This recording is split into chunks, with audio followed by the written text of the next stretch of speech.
क्या आपने ध्यान दिया है कि हमारे समाज में कुछ पारिवारिक संबंध धीरे धीरे अदृश्य हो रहे हैं? पहले हर बच्चे के माता पिता के अलावा चाचा, ताऊ, बुआ, मामा, मौसी जैसे ढेरों रिश्तेदार हुआ करते थे, लेकिन अब ये सभी मानो विलुप्त प्रजाति होते जा रहे हैं। भारतीय परिवारों में रक्त के कुल 5 रिश्ते समाप्त होने की कगार पर हैं। 1-2 पीढ़ी बाद संभवतः ये सभी संग्रहालय में सजा दिए जाएंगे। केवल अंकल और आंटी बचेंगे। इसे इस तरह समझा जा सकता है, यदि किसी दंपत्ति के 2 पुत्र और 2 पुत्री हैं, तो उनके सभी 5 रिश्ते यानी ताऊ, चाचा, बुआ, मामा और मौसी होंगे। यदि 2 पुत्र हैं लेकिन पुत्री एक ही है, तो उनकी जो संतानें होंगी उनकी कोई मौसी नहीं होंगी। मां के बाद बच्चों की कोई सबसे सगी महिला होती हैं, तो वो मौसी ही होती हैं। यदि किसी के 1 पुत्र और 2 पुत्री हैं, तो चाचा और ताऊ के रिश्ते नहीं होंगे। यदि 1 बेटी और 1 बेटा है, तो उनकी संतानों का न तो कोई चाचा होगा, न ताऊ, न मौसी।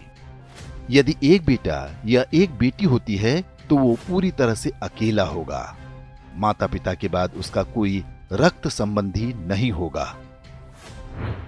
सिंगल चाइल्ड फैमिली को उनका निर्णय तीसरी पीढ़ी यानी जिनके वो दादा दादी होंगे बुरी तरह प्रभावित करेगा। उनका पौत्र या प्रपौत्र इस संसार में अकेला होगा। उसे अपने रक्त के रिश्ते की आवश्यकता होगी, तो इस पूरे ब्रह्मांड में उसका अपना कोई नहीं होगा। इसलिए दंपत्ति को सिंगल चाइल्ड के निर्णय पर गंभीरता से विचार करना चाहिए।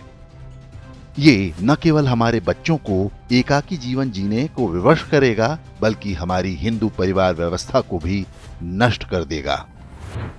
पश्चिमी देशों में सिंगल चाइल्ड पॉलिसी भारत से पहले आरंभ हो गई थी। वहां पर इसके भयावह परिणाम सामने आने लगे हैं। ब्रिटिश विद्वान डेविड सेलबॉर्न ने एक पुस्तक लिखी है जिसका नाम है द लूजिंग बैटल विद इस्लाम। इसमें बताया गया है कि पश्चिमी समाज पर इस्लाम का अधिकार होता जा रहा है और इसका सबसे बड़ा कारण एक शक्तिशाली परिवार व्यवस्था का अभाव है। यूरोपीय देशों में परिवार नाम की संस्था लगभग समाप्त हो चुकी है।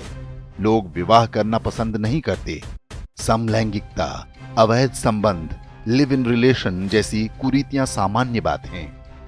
उन समाजों में ऐसे बच्चों की संख्या बढ़ती जा रही है जिन्हें नहीं पता होता कि उनके पिता कौन हैं।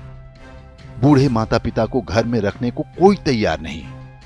ओल्ड एज होम में उनका बुढ़ापा बीतता है। यूरोपीय देशों में आज राजनीतिक दल परिवार को बचाने का वादा अपने चुनावी घोषणा पत्र में करने लगे हैं। ऑस्ट्रेलिया में तो फैमिली फर्स्ट नाम से एक राजनीतिक दल भी बन गया है।